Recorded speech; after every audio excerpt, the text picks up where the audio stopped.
ഇതുണ്ടോ എന്താന്ന് മനസ്സിലായോ? ഞാനൊരു കാര്യം കാണിച്ചു തരാമേ.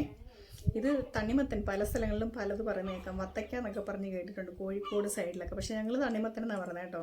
അപ്പോൾ ഇത് ഞാൻ ജ്യൂസ് എടുത്തതിൻ്റെ ബാക്കി അതിൻ്റെ തോടാണ്. ഇതിന് പക്ഷെ ഇച്ചിരി കനക്കുറവാണ്.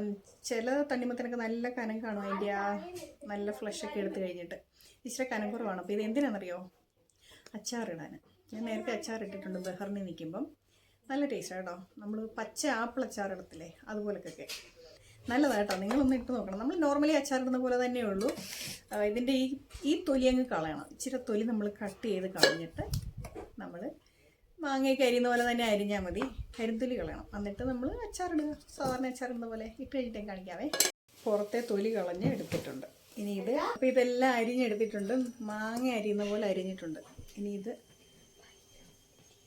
അങ്ങോട്ട് നന്നായിട്ട് അടിപൊളിയായിട്ട് അച്ചാറിട്ടിട്ട് ഞാൻ കാണിക്കും. അപ്പോൾ അങ്ങനെ നമ്മുടെ തണ്ണിമത്തൻ അച്ചാർ റെഡി ആയിരിക്കുകയാണ്. കാഴ്ചയിൽ മാങ്ങ അച്ചാറിനെ വരെ തോൽപ്പിച്ച് കളയും. ടേസ്റ്റും അടിപൊളിയാണ് കേട്ടോ.